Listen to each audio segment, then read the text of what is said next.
A cop cuffed an elderly black veteran over his own car. Then the police chief called him Dad. The laughter was the part nobody forgot. Not the cuffs, not the shouting, not the image of an old man being pressed against the hood of his own car by hands that had decided what he was before he said a single word. The laughter, because there were people in that parking lot who watched it happen and found it funny, who lifted their phones not to document a wrong, but to capture something they considered entertainment, who laughed the loose, careless laugh of people who have never had to consider that the man on the ground could be them. That was the part that stayed. His name was Joseph Earl Briggs, 76 years old, a broad man gone lean with age, with close-cropped white hair and the kind of face shaped by weather and decades and the specific discipline of someone who had spent 30 years doing work that required precision under conditions most people would not survive. He had deep brown skin, large hands with swollen knuckles, and dark eyes that were calm in a way that was not passive, but rather its opposite. The stillness of a man who had looked at genuinely frightening things and learned to think clearly in their presence. He wore a denim jacket, faded at the elbows, dark work pants, a plain green shirt underneath, a cap he had owned for 11 years, the logo worn smooth off the front. He carried nothing that signaled wealth or status or anything other than what he appeared to be. An old man running an errand on a Tuesday afternoon. He had parked his silver Cadillac in the lot of the Millbrook Junction Shopping Center in Callaway County, Georgia, and gone inside the pharmacy to pick up his blood pressure medication. He was inside for 8 minutes. He came back out to find a police cruiser parked at an angle behind his car and a young officer standing beside it with the expression of a man who had already written the end of a story he hadn't bothered to begin. The car was 4 years old, well maintained. He had owned it for 3 of those 4 years. The title was in his name. The registration was in the console. None of that mattered yet because the officer hadn't asked about any of it.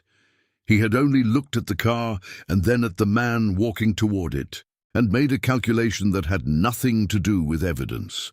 Officer Derek Sully was 27 years old, 2 years on the force. Not a stupid man, which made what he did worse in a specific way, because a stupid man acts from ignorance, and a man who knows better does the same thing from something he has chosen not to examine. He had received a call. A woman at the pharmacy counter had described a black male, elderly, acting suspiciously near a silver Cadillac. The word suspiciously had not been defined. It didn't need to be. He stepped away from the cruiser as Joseph approached. "Sir, stop right there." Joseph stopped. "Officer, something wrong?" "That your vehicle?" "It is. Can you prove that?" "Registration's in the console. I can get it for you." "Don't reach for anything. Step away from the vehicle." "I was just going to show you. Step away, now." Joseph stepped back. He kept his hands visible, which was not a natural gesture, but a trained one. The result of decades of understanding that for a man who looked like him, visible hands were a form of speech. He had been making that gesture since he was 19 years old, and had never once stopped needing to. A crowd gathered near the store entrance. Phones came out. Small red recording dots appeared, indifferent and numerous. "What's the issue?" Joseph asked. "Received a report of a suspicious individual near this vehicle. Hands on the hood. I own this vehicle." "Hands on the hood, sir." "If you'll just let me show you the registration." Sully moved fast. He crossed the distance in 2 steps, put both hands on Joseph's jacket, turned him, and pressed him forward against the hood with a force well beyond what the situation required. Joseph's chest hit the metal. It was hot from the afternoon sun. His cap fell and landed on the asphalt. From the crowd, someone laughed. Not a private, muttered thing. A clear, open laugh that carried. Then another. 2 men near a shopping cart grinned at each other the way people grin when something confirms what they already found amusing. Someone said something that produced more laughter, and the words weren't audible, but the tone was, and the tone was the tone of entertainment. An old man against a car. What a thing on a Tuesday. Joseph heard the laughter. He heard it with the complete situational awareness of someone trained to register everything in their field, every sound, every shift in the air. He heard it and filed it away somewhere deliberate, where it could not affect what he needed to do in the next 60 seconds. What he needed to do was stay still. "Is this your vehicle?" Sully said, close to his ear. "Yes." "You got ID?" "Jacket pocket. Left side." Sully took the wallet. "Georgia driver's license. Joseph Earl Briggs, Callaway County address." He looked at the name, then at the car, then at the name again. Something moved behind his eyes that might have been the beginning of doubt. He put the wallet away. "Stay there while I run this." He did it his way, which meant Joseph stood with his chest against the hot hood of his own car for 7 minutes, while Sully returned to the cruiser and took his time. And the crowd filmed and occasionally commented, and the sun pressed down on the back of Joseph's neck, and nobody said a word to him. Nobody except one person. A woman of about 60, small, with 2 grocery bags, who came out of the supermarket, assessed the scene for a moment, and then walked directly to Joseph and said, "Do you need anything, sir? Water? Can I call someone?" Joseph turned his head. "I'm all right, thank you." "This doesn't look right," she said, not to the officer, to him. "No," he said, "it doesn't." She stayed. She didn't film, didn't perform outrage. She simply stood near him, making the quiet statement that she was not going to pretend this was normal by walking away from it. It was the most decent thing that happened in that parking lot, and almost nobody noticed it, and it mattered anyway. Sully came back. The plate had come back registered to Joseph Earl Briggs. The license matched. The math was simple, and he had done it and arrived at the correct answer. Then he arrested him anyway, for obstruction, for failure to comply, for resisting, a word that had been applied to Joseph standing still with his hands visible, which tells you something about the word. The cuffs went on tight, tighter than they needed to be, and the angle was wrong, and Joseph made no sound, but the woman with the grocery bags made one for him. "That's too tight," she said. "Step back, ma'am. I can see that's too tight. Step back or I'll detain you too." She stepped back, but she took out her phone and filmed with steady hands. Joseph stood in the cuffs and looked at the lot. The Cadillac, his cap on the ground, the pharmacy bag that had fallen when Sully grabbed him, the prescription bottle half visible through the white paper. He thought about the medication, blood pressure, the kind you weren't supposed to miss. He thought about his son, who would be in a meeting 2 miles from here on the 3rd floor of the county building. He thought about the number. "Officer," he said, "I'd like to make a call." "You'll get one at the station." "I'd like to make one now." "That's not how this works." "I want it noted," Joseph said, "for anyone recording, that I've asked to make a phone call and been refused." Sully's jaw tightened. He was aware of the cameras in a way he hadn't been at the start, when it had seemed simpler. He was also aware that the plate came back clean and the legal foundation of what he was doing had gone soft. But backing down felt worse than going forward, which is the arithmetic of pride and why it costs so much. A second officer arrived, younger, named Prentice, who had the uncertain look of someone who has walked into a situation and is still determining what it is. He looked at the cruiser, at Joseph, visible through the glass, at the cap on the asphalt. He opened the rear door. "Sir, are you all right? Do you need medical attention?" "I'm managing. The cuffs are tight. My medication is on the ground." Prentice looked at the pharmacy bag. He looked at the cuffs. He looked at Sully. "The plate came back clean?" he asked carefully. He was non-compliant. Prentice reached in and adjusted the cuffs. Not removed. Adjusted. It wasn't enough, but it was something, and Joseph said, "Thank you," in a voice that meant it. Prentice picked up the pharmacy bag and the cap and gave them both back. And the crowd saw that, and the laughter from earlier had gone quiet. From the back of the lot, a dark blue SUV with county markings pulled in. No lights, moving with the unhurried certainty of a vehicle driven by someone who doesn't need lights to announce that they are coming. It stopped. The door opened. The man who stepped out was large, with the contained physicality of someone who had been in good condition for a long time and maintained it from habit rather than vanity. He was black, with close-cropped grey at his temples and a face that was, at this moment, absolutely controlled, in the way faces are controlled when the person wearing them is managing something very large from the inside. The stars on his collar caught the afternoon light. Chief Marcus Briggs was 51 years old. He had been chief for 4 years. Before that, 20 years working every rank the department had, in a county that had not always made that easy, with a precision and integrity that had eventually made the arguments against him more expensive than the arguments for him. He walked across the parking lot.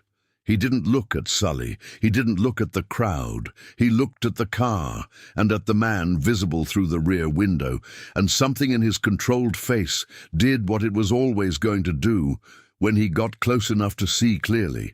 When he could see the cuffs and the angle of his father's shoulders and the way the old man was holding his head up deliberately, keeping himself dignified in the back of a police cruiser, the way he had kept himself dignified in every hard place he had ever been.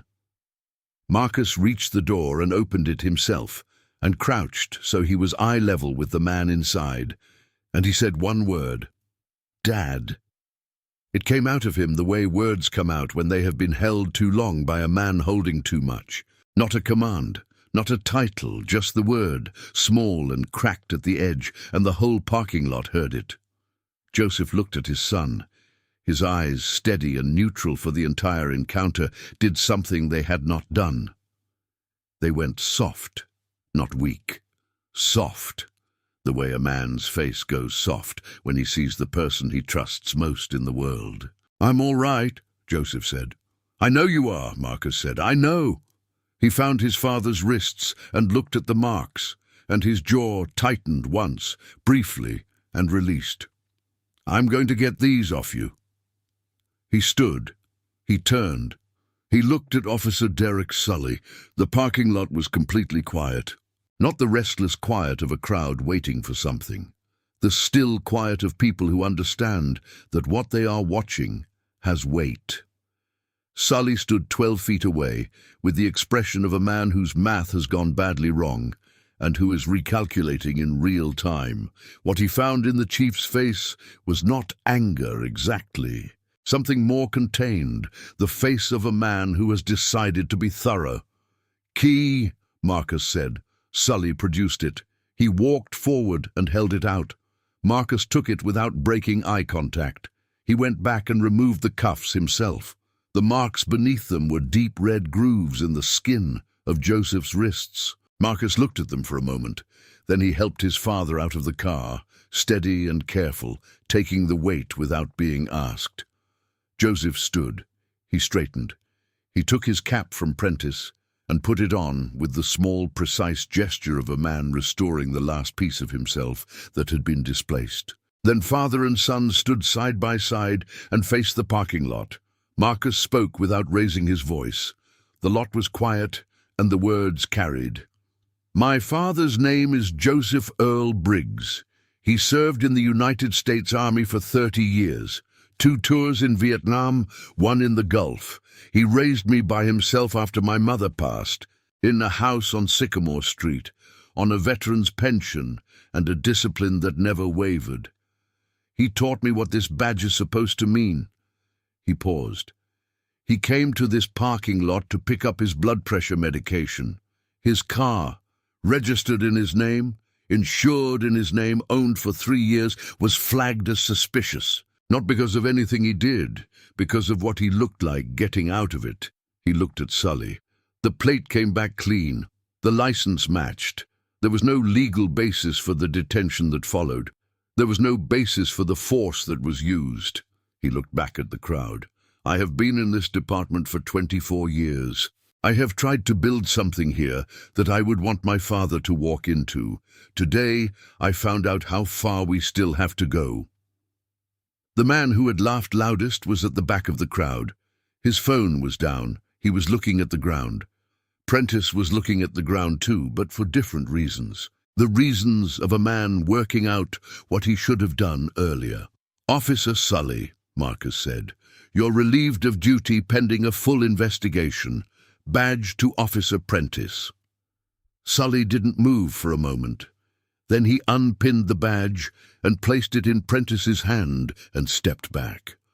A sound moved through the crowd. Not applause, something more complicated, the sound of people processing. Joseph touched his son's arm. Marcus looked at him. "His family?" Joseph said quietly. 2 words, a full question. The one Joseph had always asked when an outcome was about to fall entirely on one person. Marcus held his father's gaze for a moment. Then he nodded. The woman with the grocery bags was still standing where she had been. She had stopped filming, just watching. Marcus looked at her. "Did you witness this?" "All of it," she said, "from the beginning." She reached into her bag and produced a small notepad. "I'm a retired court reporter," she said. "I wrote it down." "Thank you." "Don't thank me. I should have spoken sooner. I stood here and waited." She paused. "But I brought water." She held out a bottle to Joseph. He took it. "You stayed," he said. That was enough. She shook her head slightly, but she didn't argue. The paramedics arrived. Marcus had called them on the way before he knew exactly what he would find, knowing enough to call. Joseph's blood pressure was elevated significantly. He declined the hospital twice and accepted on the 3rd ask when Marcus stopped requesting and simply got into the ambulance with him without discussion. Before the doors closed, Joseph looked out at the lot, ordinary 90 minutes ago, and said something to Marcus that Marcus would repeat at every training he conducted for the rest of his career. "You know what this cost me today?" Joseph said. Marcus looked at him. "Nothing I didn't already know I might have to pay." He turned the prescription bottle in his hands. "I've been paying it since before you were born. The question was never whether it would happen. The question is what gets built after." He looked at his son. "So, what gets built?" Marcus held his father's gaze. "Something better," he said. "Enough better that the next man this happens to has somewhere to go. And enough better that it happens less." Joseph nodded. Not satisfied exactly. Something more honest than satisfied. The nod of a man who knows the distance between where things are and where they should be is long and will not be covered in one afternoon, but who has decided to keep walking because the alternative is staying where you are. The investigation into Officer Sully concluded 40 days later. He was terminated for excessive force and unlawful detention. The woman who had made the call was charged with filing a false police report. Marcus presented a proposal to the county commission. He called it the verification standard. No detention without documented verification of the reported offense, mandatory registration and ID check before escalation, body cameras always on during active encounters, a civilian oversight board with review authority within 30 days. He presented it in the flat, precise language of institutional reform, and when he finished, the commission approved it 7-1. Then he said one more thing. He said that he had believed for most of his career that the institution he served was moving in the right direction, slowly but genuinely.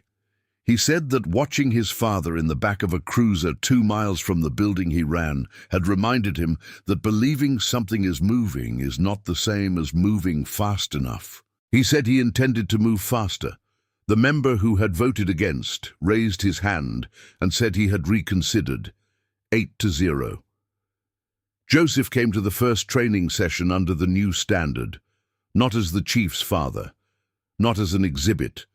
He had asked Marcus if he could speak, which reversed the ask Marcus had planned to make, and Marcus had said yes. Joseph sat through the entire session in the back of the room, listening without comment, because the material was good and the people delivering it were serious, and he had learned long ago that the best thing you can do when good work is happening is let it happen. At the end, Marcus introduced him. Name and service, 30 years, 2 tours in Vietnam, 1 in the Gulf, father. Joseph walked to the front. He looked at the officers in their chairs, young mostly, their faces somewhere between attentive and uncertain. He said 3 things. He said the officer who cuffed him had not been a monster. He had been a person who had never been required to examine the thing inside him that made the calculation he made, and institutions that don't require that examination produce those people reliably and at scale. He said the woman who stayed with her grocery bags had done the right thing, and that staying was the floor, not the ceiling. The ceiling was speaking sooner before things go as far as they went, and he said that character is not instructed. It is demonstrated. Every person in this room would demonstrate something to someone watching, whether they knew it or not. He thanked them and walked back to his seat. A young woman in the front row raised her hand. She'd been taking notes the entire session. "Mr. Briggs, if you walked into that parking lot again tomorrow, what would you want us to do differently?" Joseph looked at her. "Look me in the eye," he said. "Before you've decided anything, just look me in the eye and ask me my name. Hear the name, then go from there." He paused. "That's it. That's the whole thing." She wrote it down. He was home by noon. The Cadillac was in the driveway where it always was, washed and parked straight, the way Joseph had always kept his things, because the habit of precision does not turn off when the thing being maintained is a car, rather than a weapon or a unit or a field under fire. He stood beside it for a moment in the morning light and put his hand on the roof. Then he went inside, made coffee, and sat on the porch and watched the street with the patient, steady attention of a man who has learned that the world reveals itself to those willing to keep looking. His phone buzzed. "Marcus," he answered. "How'd it go?" Marcus asked. "Good group. Your girl in the front row. She's going to be something." A pause. "She reminds me of someone." "Don't say it." "I wasn't going to say it." "You were about to say it." Marcus laughed. A real laugh, unguarded, the laugh of a son on the phone with his father on a morning when both of them were all right. Joseph sat with his coffee and the sound of his son's voice and the Cadillac in the driveway catching the light, silver and clean, and exactly where he had put it. If this story stayed with you, subscribe.